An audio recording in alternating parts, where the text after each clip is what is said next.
दोस्तों, आज हम बात करेंगे एक मेन टर्मिनोलॉजी की हेल्थ इंडस्ट्रीज में, जिसको बोलते हैं वेट लॉस और फैट लॉस। ये दोनों अलग अलग चीज़ें हैं। अब बात करेंगे वेट लॉस की, तो वेट लॉस का मतलब होता है कि आपकी ओवरऑल बॉडी में से आपका वेट कम होगा। अब जो ये वेट कम होगा, ये क्या कम होगा? ये पानी कम होगा, ग्लाइकोजन कम होगा, थोड़ा सा मसल लॉस होगा। मसल्स का भी लॉस होता है इसमें।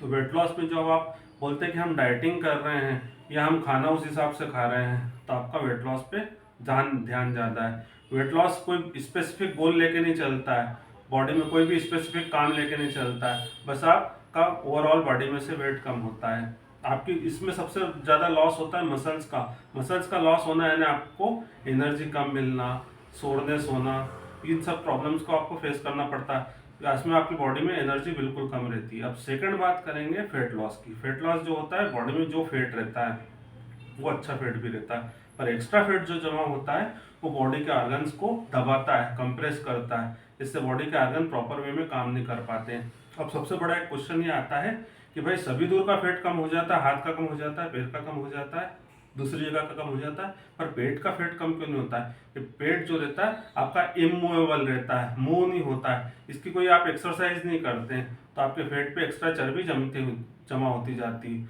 और वो स्टोर होती जाती है। वो आपको बहुत सारी प्रॉब्लम्स क्रिएट करती है।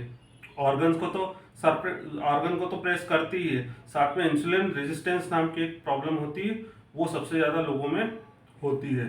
तो यदि आपका फेट कम रहता है, बॉडी फेट का परसेंटेज कम रहता है, तो आपका मसल मास भी ग्रो होता है। तो यदि आपको फेट लॉस करना है तो आपको कैलोरी डिफिशिएट पे जाना पड़ेगा। कैलोरी डिफिशिएट ऐसी टर्मिनोलॉजी है जिसमें आप कैलोरी को थोड़ा सा, कार्ब्स जो रहते हैं, कार्ब्स को आप थोड़ा सा अपने हिसाब से कम करते हैं, प्रोटीन की मात्रा को बढ़ाते हैं, फैट को भी अपने हिसाब से करते हैं, और एक स्टैंडर्ड मापदंड तैयार करके आप अपने डाइट को लेते हैं। उसमें उस डाइट को हम हेल्दी डाइट बोलते हैं। उसमें यदि आपका कार्ब का रेशियो कम रहेगा, यदि आप 2200 कैलोरी रोज लेते हैं और 500 कैलोरी डेफिशिएट पे चलेंगे, तो 100% आपका फेट लॉस होगा। फेट लॉस जो रहता है वो आपको एक टोन्ड बॉडी देता है, आपको एक स्लिम बॉडी देता है, एक आपको प्रॉपर फिगर देता है। उसमें आपकी मसल्स की ग्रोथ प्रॉपर वे में होती है। तो इसको बोलते हैं हम बॉडी रिकम्पोजिशन। बॉडी रिकम्पोजिशन एक ऐसी टर्मिनोलॉजी है जिसमें आप मसल गेन तो करते हैं, साथ में फेट लॉस भी करते हैं। उसका एक पूरा टाइम ड्यूरेशन रहता है, एक पूरा टेन्योर रहता है, उसके हिसाब से पूरा चलता है। तो आप फेट लॉस पे ज़्यादा ध्यान दीजिए, ना कि वेट लॉस पे। फेट लॉस आपको पूरा प्रॉपर वे में आपकी बॉडी को शेप में लाएगा। धन्यवाद। ऐसे वैल्यूबल वीडियो के लिए मुझे लाइक करें, शेयर करें, सब्सक्राइब करें। धन्यवाद।